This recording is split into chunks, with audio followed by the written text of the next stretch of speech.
30 বছর আগেকার কথা। 24 পরগনা জেলার বোড়াল গ্রাম। সেখানে আমাদের এক বন্ধু ছিল, তার নাম কমলেশ। এই একটা অনুষ্ঠানে নিমন্ত্রিত হয়ে আমরা 3 বন্ধু গিয়েছিলাম কমলেশের বাড়িতে। অজয়, সুশান্ত এবং আমি। এখনকার বোড়াল গ্রামকে দেখে তখনকার সেই গ্রামের কথা কিন্তু কল্পনাও করতে পারবে না কেউ। সেই প্রবীণ মানুষদের যদি কেউ এখনো বেঁচে থাকেন, তাহলে তিনিই বলবেন। আমি একটুও বাড়িয়ে বলছি, এই গ্রামের গাছপালা তখন এতটাই ঘন ছিল যে বাইরে থেকে দেখে এটাকে তখন কোনো গ্রাম নয়, একটা দুর্ভেদ্য জঙ্গল বলেই মনে হতো। যাই হোক, ওখানে গিয়ে বিকেলের দিকে গ্রামের আনাচে কানাচে ঘুরে বেড়াবার সময় হঠাৎ গ্রামের প্রান্তে একটি ভাঙা বাড়ি দেখে অবাক হয়ে গেলাম। কি চমৎকার বাড়ি! কোনো রাজ মহারাজার ছিল বোধহয়, কিন্তু এখন তার এমনই হতশ্রী চেহারা যে দেখলে দুঃখ হয়। বসবাসের অযোগ্য তো বটেই। বাড়িটার দিকে তাকিয়ে ভাবতে লাগলাম, এত জায়গা থাকতে এই গ্রামের ভেতর কবে কোন মানধাতার আমলে এই যে এই বাড়ি তৈরি করেছিলেন, তা কে জানে। সবচেয়ে রহস্যময় ব্যাপার এই যে বাড়িটি পরিত্যক্ত এবং বসবাসের অযোগ্য হলেও এর কাঠামো এমনই মজবুত যে একে সারালে আবার এ তার পূর্বরূপ ফিরে পাবে। ছাদের আলসে প্রতিটি কার্নিশ এখনো অক্ষত, অর্থাৎ ভাঙা বাড়ি কিন্তু ধ্বংসস্তূপ নয়, পরিত্যক্ত বাড়ি এবং ফেলে দেওয়া নয়। বাড়িটার দিকে কৌতূহলী চোখে চেয়ে থেকে থেকে পায়ে পায়ে সিঁড়িটি এগোতেই বাধা দিল কমলেশ। হাত ধরে বলল, আর না নীলু, এগিয়েও না। কেন? বাড়িটার একটু বদনাম আছে। সে তো সব বাড়িরই থাকে, যেখানে যত পুরো বাড়ি আছে সবেরই বদনাম। তাই বলে এমন চমৎকার বাড়িটাকে একবার ভেতরে ঢুকে দেখা যাবে না? কেউ ঢোকে না ও বাড়িতে। কেন, ভূতের ভয়? ওই বাড়ির ভেতর ঢুকলে ভূতে গলা টিপে মারবে।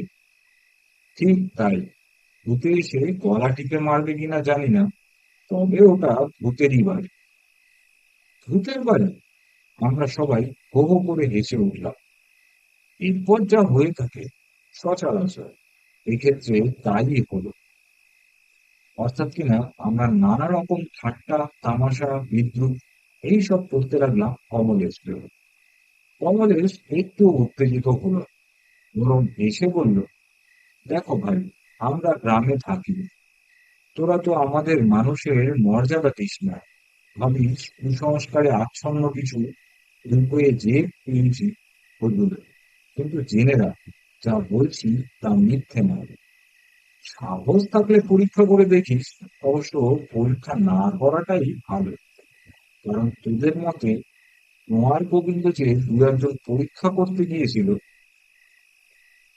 তারা শিক্ষা পেয়ে গিয়েছিল, আর এই মতো হয়নি তারা। অজয় বলল, তাই নাকি? তাহলে তো পরীক্ষা করতেই হচ্ছে।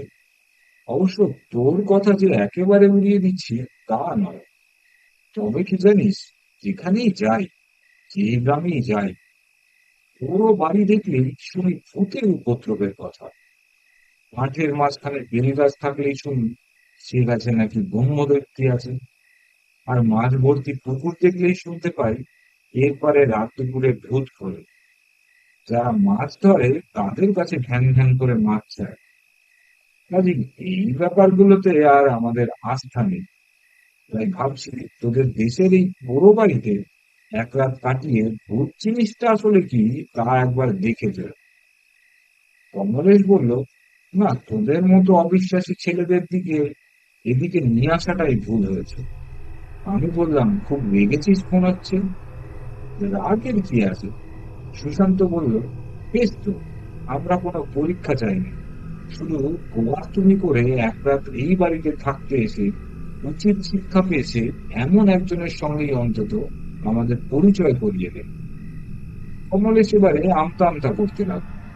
সুশান্ত বলল, তার মানে এমন কারণ আর তোদেরও জানা নেই। যে লোকটা প্রত্যক্ষদর্শী, যে কিছু একটা বলতে পারে, অথচ অত বড় বাড়িটাকে ভূতের বাড়ি আখ্যা দিয়ে চোর ডাকাতের ঘাঁটি করে রেখেছিস তোরা। আমি বললাম, আজ রাতেই এর রহস্য উন্মোচন করতে চাই আমরা। কমলেশ বলল, তো ভাই, আজ নয়, একটা কাজের বাড়িতে এসেছিস, খেয়ে দিয়ে আনন্দ করে যা। পরে যখন হোক, যেদিন হোক আসবি, কথা দিচ্ছি আমি নিজেই সাহায্য করবো তোদের। বেশ, তাই হবে। নতুন একটা অ্যাডভেঞ্চারের মনোভাব নিয়ে আর একবার এখানে আসবো আমরা। এখন যা হয় হবে। বেলা গড়িয়ে আসছে তখন। আমরা আর ওই ভুতুরে বাড়ির দিকে না গিয়ে অন্য পথ ধরলাম। মাসখানেক পরে আবার একদিন কমলেশের সঙ্গে ওদের গ্রামের বাড়িতে এসে হাজির হলাম আমরা। ওরা বাড়ির লোকের তো দারুণ আপত্তি করলে আমাদের মতলব শুনে। সবাইকে অনেক করে বোঝাবে এই কাজে ঝুঁকি না নিতে, কিন্তু আমরা কারো কথাই কানে তুললাম। যথারীতি ওদের বাড়িতে খাওয়া দাওয়ার পর একটু বেলা বেলি তিন বন্ধুতে এসে হাজির হলাম সেই পোড়ো বাড়িতে। এলো না শুধু কমলেশ, সে আগেই বলেছে, দেখ ভাই, আমি ওসব পরীক্ষা নিরীক্ষার ব্যাপারে নেই। ও বাড়ির ঘটনার কথা আমার অজানা না, কাজে জেনে শুনে বিষ পান আমি করবো না। তবে তোরা যেতে চাইছিস, যা। কেউ যদি নিজের থেকে মরতে চায়, তাহলে কার কি ক্ষমতা তাকে বাঁচাতে পারে। এই কথা মতোই আমরা এলাম। ঠিক হলো এক রাত এই পুরো বাড়িতে থেকে পরদিন সকালে ফির। তবে আমাদের থাকা থাকিতে কোনো বাজি টাজির ব্যাপার ছিল না। শর্ত ছিল সততার। অর্থাৎ আমরা অলৌকিক কিছু দেখলে সেটাকে অস্বীকার করব না। আবার সত্যি সত্যি যদি কোনো রোগমর্ষক ঘটনার সম্মুখীন হই, তাহলে রণে ভঙ্গ দিয়ে পালিয়ে যেতে লজ্জাবোধ করব না। আসলে আমাদের এই থাকাথাকির ব্যাপারটা ঠিক চ্যালেঞ্জের ব্যাপার না, স্রেফ সত্য যাচাই এবং কৌতূহল মেটানোর ব্যাপার। আমাদের আগ্রহ দেখে স্থানীয় লোকেরাও অনেকে বারণ করলেন। সবাই বললেন, কি দরকার ভাই, সুখে থাকতে ভূত কি আবার? ভূত না থাকুক, বৃন্দাবন মাস তো আছে। অযথা গোয়ার টিপি করতে গিয়ে কেন বেঘরে মরবে? তার চেয়ে ঘরের ছেলে ঘরে ফিরে যাও। এই বাড়িতে সত্যিই ভূতের উপদ্রব না হলে মাঠের মাঝখানে বাড়িটা কখনো এমনি পড়ে থাকে? আমরা কিন্তু কারোর কথাতেই কর্ণপাত করলাম। যে যা বললো তা কান খাড়া করে শুনে গেলাম। তাদের কথার গুরুত্ব দিয়ে ফিরে এলাম। দিব্যি সেই পুরো বাড়ির ভেতর ঝিঝির ডাক শুনে মশার কামড় খেয়ে রাত জাগা শুরু করলাম। মাঝে মাঝে ভয় যে পড়ছিল না তা নয়, ভয় ছিল সাপের। হাজার হলেও বহুদিনের পুরো বাড়ি, তবু আমরা সাবধানতা অবলম্বন করেছিলাম। অর্থাৎ বিকেল বেলা বাড়িতে ঢুকেই কার্বনিক অ্যাসিড ছড়িয়ে দিয়েছিলাম চারিদিকে। মুরগির মাংস, রুটি আর সন্দেশ ছিল রাতের খাদ্য তালিকায়। আর ছিল চা তৈরির সরঞ্জাম। তখন গ্রামে ঘরে এখনকার মতো এত ব্যাপকভাবে স্টোভের প্রচলন ছিল না, তাই প্রচুর শুকনো নারকোল পাতায় মেরে গেছিলাম। আমরা চা খাচ্ছি, গল্প করছি, আর ঘড়ি দেখছি কখন সন্ধে হয় আর কখন ভূত আসে। দেখতে দেখতে সন্ধে উত্তীর্ণ হয়ে গেল। অন্ধকারে ঢেকে গেল চারিদিকে। আমরা অধীর আগ্রহে ভূতের প্রতীক্ষা করতে লাগলাম। রাত 12টা, কোনো উপদ্রব নেই, ভয়ও নেই। ভূতেরা সাধারণত যা করে, অর্থাৎ গায়ের উপর গরম নিঃশ্বাস ফেলা, খ্যাল খ্যাল করে হাসা, হেরিকেনের আলো নিভিয়ে দেওয়া, গায়ে ঘাস ছুঁড়ে মারা, এসব কিছুই করলো না। এমনকি হঠাৎ কোনো আর্তনাদ বা মরা কান্নাও শুরু করলো না কেউ। শুধু ভূত কেন, একটা শেয়াল কুকুর পর্যন্ত ধারে কাছে এলো না। রাত তখন 1টা। কখনো কারো কোনো অস্বস্তি অনুভব করলাম। ইতিমধ্যে 2 রাউন্ড চা পর্ব শেষ হয়েছে আমাদের। সময় কাটাবার জন্য এবং একঘেয়েমির হাত থেকে বাঁচবার জন্য আবার আমরা নারকেল পাতা জ্বালিয়ে চা তৈরি করে খাচ্ছি। এমন সময় কোথা থেকে হঠাৎ হাত পাগলা একজন লোক এসে হাজির হলো সেখানে। ওর হাতে একটি কলাইয়ের নখ। সেটা এগিয়ে বলল, আমাকে একটু চা দেবে দাদাবাবু? আমি বললাম, কে বাবা তুমি? লোকটি ফিক করে হেসে বলল, আমি ভূত, ভূত। ভূত? তবে আর বলছি কি, যাকে দেখবে বলে তোমরা এসেছো, আমি তো সেই। কেমন দেখছো? ভালোই। তা বাবা ভূত যদি তুমি হবে, তো এমন ছিঁড়ি কেন তোমার? হাতের জায়গায় পা থাকবে, পায়ের জায়গায় হাত থাকবে, মুখটা হবে উল্টো মুখ, পায়ে কোনো মাংস থাকবে না, নয়তো অর্ধেক শরীর দেখা যাবে, অর্ধেক অদৃশ্য থাকবে। হবে তো? লোকটি এসে অস্থির হয়ে বলল, তবেই তোমরা ভূত দেখেছো। ও ভূত এখানে নেই, বুঝলে? ও ভূত থাকে গল্পের বইতে। যাক, এখন আমাকে এক কাপ চাও দিকিনি। চা দাও, চা দাও। আমাদের চা তখন তৈরি হয়ে গেছিল। চায় থেকেই একটু দিলাম ওকে। লোকটি বেশ আদেশ করে চা খেতে খেতে বলল, মেজাজ এসে গেল। কতদিন যে এমন চা খাইনি। ভাগ্যিস তোমরা এসেছিলে। আর একটু দেবো? না, থাক, যাচ্ছি কোনো এই পথ দিয়ে, আলো জ্বলছে দেখে ঢুকে পড়লো। কিন্তু এত রাতে তুমি কোথায় যাচ্ছিলে? এই দেখো, ভূতেরা তো রাত বিরেতেই যায় আসে গো। তাছাড়া তাদের তো নির্দিষ্ট কোনো ঠিকানাও নেই। তাদের কাজই তো হলো ঘোরা। বলে লোকটি মদ হাতে নিয়ে উঠে গেল। অজয় বলল, এ কি, তুমি চলে যাচ্ছ? যাবো না তো কি, বসে থাকবো? আমার এখন অনেক কাজ। বেশ মজার লোক তো তুমি। যেই গরম চা পেটে পড়লো অমনি কেটে পড়ছো। একটু বসো, গল্প সল্প করি। না রে ভাই, বসবার সময় নেই। লোকটি উঠে দাঁড়িয়ে দরজার কাজ পর্যন্ত গেল। অজয় বলল, শোনো। লোকটি বলল, আহ, যাওয়ার সময় পিছু ডাকো কেন? সুশান্ত বলল, আরে শোনোই না, একটা কথা বলি। লোকটি ফিরে এসে বলল, না, কি বলবে বলো। আমরা তো এ বাড়িতে এসেছি ভূত দেখতে। তা তুমি যখন বলছো তুমি ভূত, তখন যাওয়ার আগে তোমার ভূতের খেলাটা একবার দেখিয়ে যাও না বাবা। লোকটি এসে বলল, কি ছেলে মানুষই করছো তোমরা রাত দুপুরে? যাও, ঘরের ছেলে ঘরে যাও। ঘরে গিয়ে বিছানায় শুয়ে ভালো করে ঘুম নাও কি যাবে। বলুন, অন্যদিকে না তাকিয়ে হন করে চলে গেল লোকটি। আমরা টর্চে জলে অনেকক্ষণ ধরে লক্ষ্য করলাম। লোকটি অন্ধকারে বাইরে গিয়ে হঠাৎ মিলিয়ে যায় কিনা। কিন্তু না, কিসের দিব্যি খোশ মেজাজে কখনো বা নাচতে নাচতে দূরের গ্রামের দিকে চলে গেল। রাত তখন দুটো। পাশের একটি বাদাম গাছের ডাল থেকে একটা পেঁচা ডেকে উঠল।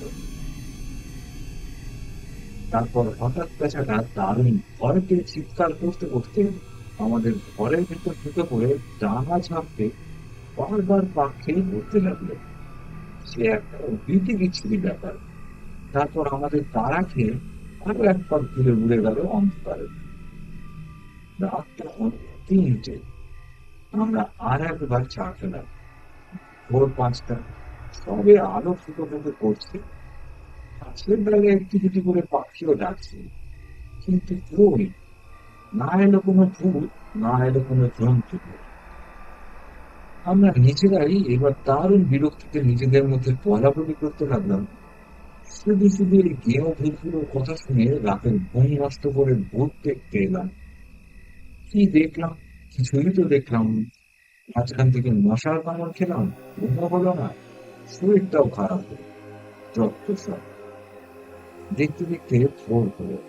আমরা তর্কি তর্কা গুটিয়ে পোড়ো বাড়ির বাইরে চলে গেলাম। বেশ কিছুটা আসবার পর দেখলাম কমলেশ এবং গ্রামের 2-4 জন লোক আমাদের অবস্থা দেখবার জন্য এই দিকে এগিয়ে আসছে। কাছাকাছি এসে মুখোমুখি হতেই অবাক দৃশ্যে আমাদের দিকে তাকিয়ে রইল ওরা।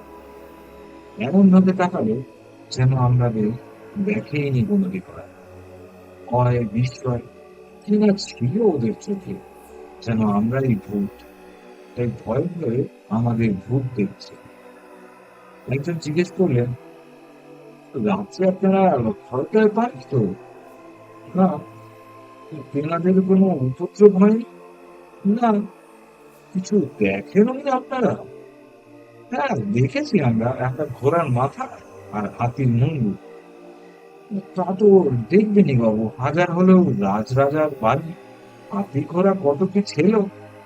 আর একজন বলল, আরে বুঝছো না কর্তা, বাবুরা আমাদের বিদ্রুপ করছে। আমি রেগে বললাম, করবোই তো, শুধু শুধু তোমাদের বুজরুকিতে উত্তেজিত হয়ে এই যে একটা পুরো বাড়িতে ফালতু ফালতু একটা রাত কাটালাম, এর খেসারাত দেবে? এইভাবে মানুষকে ধাপ্পা দেওয়ার কোনো মানে হয়? একজন বলল, ধাপ্পা দেবো কেন, যা আমরা বরাবর শুনে আসছি তাই বলেছি। তাছাড়া আমরা তো আপনাদের পায়ে ধরে সারতে যাইনি ওই বাড়িতে রাত কাটাবার জন্য, বরং আপনাদের ভালোর জন্য আমরা বারবার বারণই করছিলাম। আপনারা তো শুনলেনই না। আমরা লোকের মুখে শোনা কথার উপর ভিত্তি করে কেউ ঢুকি না ও বাড়িতে। আমি বললাম, বেশ, এবার আমরা ওই বাড়িতে এক রাত থেকে তো প্রমাণ করে দিলাম যে তোমাদের কথা শোনার গুলো সবটাই কাহিনী এবং কত বড় ভুল। এবার থেকে নির্ভয়ে যেও ও বাড়িতে। ও তোমাদের ভয়ও দেখাবে না, মেরেও ফেলবে না, খেয়েও নেবে না। কমলেশ একটা দীর্ঘশ্বাস ফেলে বলল, সবই তো হলো, কিন্তু একটা রাতে ফুলের মাসুল যে তোদের কি কঠিন মূল্য দিতে হলো, তা কি তোরা এখনো বুঝতে পারিসনি? কিরকম? তোরা একবার খুব ভালো করে নিজেদের চেহারাগুলোর দিকে তাকিয়ে দেখতেন। কমলেশের কথা শুনে আমরা সবাই সবাই চেহারার দিকে তাকালাম। সত্যিই তো, কি কি চেহারা হয়েছে আমাদের! আমাদের বন্ধুদের মধ্যে অজয় ছিল অত্যন্ত রূপবান, কিন্তু তার সেই চাঁপা ফুলের পাপড়ির মতো গায়ের রং হঠাৎ এত কালো হয়ে গেল কি করে? ওর বাঁশির মতো লম্বা নাকটা যেন টিয়া পাখির ঠোঁটের মতো বেঁকে গেছে। তাছাড়া ওর দোকানে মাকড়ি, হাতে পালা এলো থেকে, যেন অরণ্যবাসী এক ভীম যুবক। আর সুশান্ত, এই এক রাতে ওর মাথার চুলগুলো সব পেকে গেছে, ঠিক যেন ৮০ বছরের বুড়ো। পায়ের চামড়াতেও কোঁচ পড়েছে, সামনের সারি কয়েকটা দাঁতও নেই। না, না, এ হতে পারে না। এ নিশ্চয়ই কোনো ইন্দ্রজালের ব্যাপার। এই যদি ওদের অবস্থা হয়, তাহলে আমার অবস্থা কি হয়েছে? সামনে একটা আয়না থাকলে অবশ্য নিজেকে দেখতাম, কিন্তু এ কি, আমার হাতে এত রক্ত এলো কি করে? ঠিক মনে হচ্ছে আমি যেন কাউকে খুন করে এসেছি। তাছাড়া আমার সেই জামা প্যান্ট, জুতো কিছুই তো নেই। তার বদলে এ কি, ময়লা চিরকুট ভুটানিদের মতো পোশাক, পায়ে ছেঁড়া নাগরার জুতো, যেন এইমাত্র কোনো চা বাগান থেকে বেরিয়ে এসেছে। সবচেয়ে আশ্চর্যের ব্যাপার, আমার কোমরে একটা রংচটা কলাইয়ের নখ, ময়লা দড়ি দিয়ে বাঁধা, যে নখটায় কাল রাতে সেই অদ্ভুত লোকটা চা খেয়ে সেটা হাতে নিয়ে চলে গিয়েছিল। এও কি সম্ভব?